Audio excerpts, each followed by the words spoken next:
আপনি কি জানেন মাকড়সার জাল একই ওজনের স্টিলের চেয়েও ৫ গুণ বেশি শক্তিশালী? আধুনিক বিজ্ঞান বলছে মাকড়সার রেশম হল পৃথিবীর অন্যতম বিস্ময়কর এবং মজবুত তন্তু। কিন্তু ঠিক এখানেই একটি রহস্য আছে। বিজ্ঞান যা বলছে মজবুত, কোরআন ১৪০০ বছর আগে তাকেই বলেছে পৃথিবীর সবচেয়ে দুর্বল ঘর। কেন এই বৈপরীত্য? চলুন আজ অবাক করা সত্যটি জানি। বিজ্ঞানীরা যখন ল্যাবে মাকড়সার জাল বা স্পাইডার সিল্ক পরীক্ষা করেন, তারা অবাক হয়ে দেখেন এটি অসম্ভব নমনীয়, কিন্তু এর টান সহ্য করার ক্ষমতা অকল্পনীয়। যদি একটি মাকড়সার সুতা পেন্সিলের মতো মোটা হতো, তবে এটি একটি উড়ন্ত বোয়িং 747 বিমানকে মাঝ আকাশে থামিয়ে দেওয়ার ক্ষমতা রাখত। তাহলে প্রশ্ন জাগে, আল্লাহ কেন সূরা আনকাবুতে একে বললেন সবচেয়ে ভঙ্গুর বা দুর্বল? এখানেই লুকিয়ে আছে আসল মুজিজা।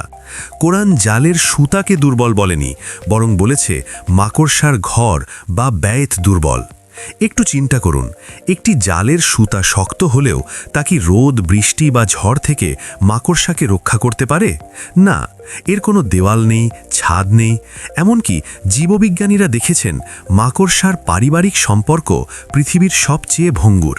স্ত্রী মাকড়সা মিলনের পর অনেক সময় পুরুষ মাকড়সাকে খেয়ে ফেলে, এমনকি বাচ্চারাও একে অপরকে খেয়ে ফেলে। অর্থাৎ শারীরিক ও সামাজিকভাবে এই ঘরটি চরম বিশৃঙ্খল ও অরক্ষিত। আল্লাহ তাআলা এই উদাহরণের মাধ্যমে আমাদের বুঝিয়েছেন, যারা সৃষ্টিকর্তা ছাড়া অন্য কিছুর উপর ভরসা করে, তাদের ভিত্তি এই মাকড়সার জালের মতোই ভঙ্গুর। বাইরে থেকে শক্তিশালী মনে হলেও ভেতরে তা অসার। বিজ্ঞানের এই চরম সত্যটি কি আপনি আগে জানতেন? কোরআনের এই নিখুঁত বর্ণনা আপনার কেমন লাগলো? কমেন্টে আপনার অনুভূতি জানান এবং ভিডিওটি ভালো লাগলে বন্ধুদের সাথে শেয়ার করুন।